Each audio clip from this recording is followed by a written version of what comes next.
Well, Portugal lost its battle against the bond markets right on cue, as predicted in my previous bulletin. Since admitting defeat, the price of Portugal's 2 and 5 year paper has now dropped to such an extent that their yields have again broken Wall Street Journal's expanded graph limits, just like last time when the limit had to be extended from 7% to 11%. There is no other currency in the same boat yet, or even close to it, so I expect the Journal will now, rather than rejig their graphs again, simply remove Portuguese debt from the chart altogether, just as they did previously with Greek and Irish bonds. So out of those somewhat unkindly termed pigs countries comprising Portugal, Italy, Ireland, Greece and Spain, 3 of the original 5 have fallen by the wayside, leaving just Italy and Spain to go. Of these 2, Spain is the next one to watch out for. It's a considerably bigger deal if it goes belly up than the previous 3 put together. Interestingly, within a day or so of Portugal admitting defeat, Wall Street investment bank Goldman Sachs was keen to point out that it did not consider Spain to be at risk of following the other failed Euro members in seeking a bailout. Goldman's view was that Spain had successfully decoupled, as they put it, from the 3 fallers, and they expected Portugal's exit to be the last of any of the Euro member countries. It struck me at the time that this was an astonishingly premature conclusion to reach, so I've put Spanish debt on special watch and will be monitoring how Spain's debt fares in the coming weeks and months to come, along with 2 other vulnerable countries, Italy and Belgium. It is still too early to say, but I note that the yield on Spanish 5-year paper has jumped by 30 basis points since Goldman made its supportive statement, whereas Belgium and Italian debt has remained largely static. This indicates that the market has attached about as much faith to Goldman Sachs' expressed views as I myself have. In other words, none. Remember, this was the bank that knowingly recommended junk investments to its own paying clients. One can only guess at the degree of uselessness their freely given opinions amount to. 2 shady Wall Street giants to beware of: Goldman Sachs and JP Morgan Chase, the investment community's answers to WorldCom and Enron.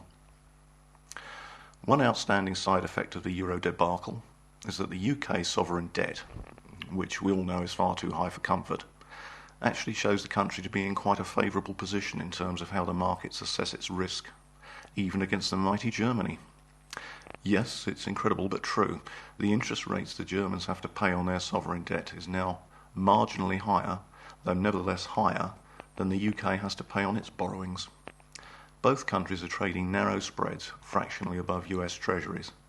Germany is now beginning to pay the price for having to backstop the terminally sick peripheral countries. The euro has, surprisingly at first sight, been upholding its own against the dollar pretty well over the last few weeks.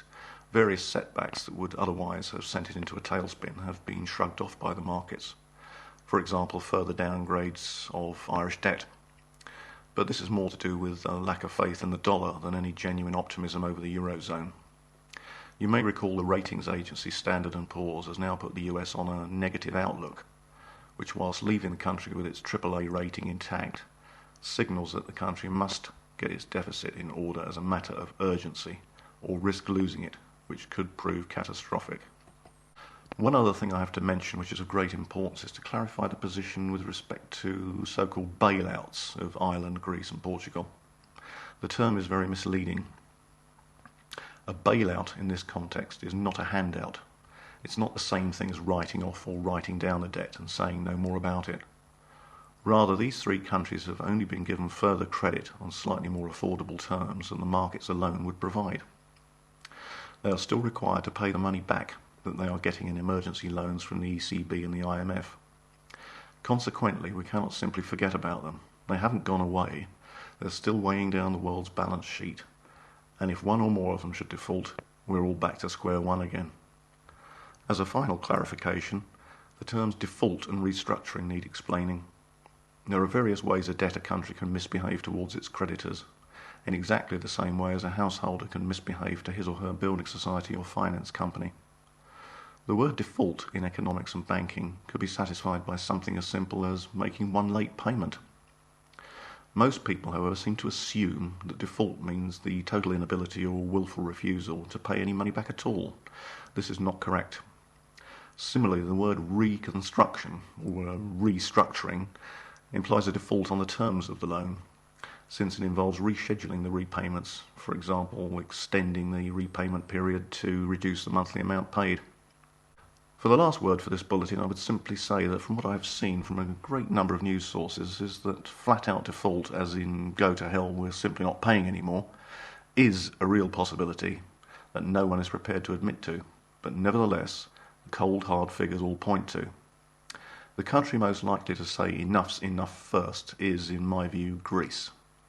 The question will then be, how many more will follow, and where will it all end? These are interesting times indeed. Join me once more next month, and we'll take stock again.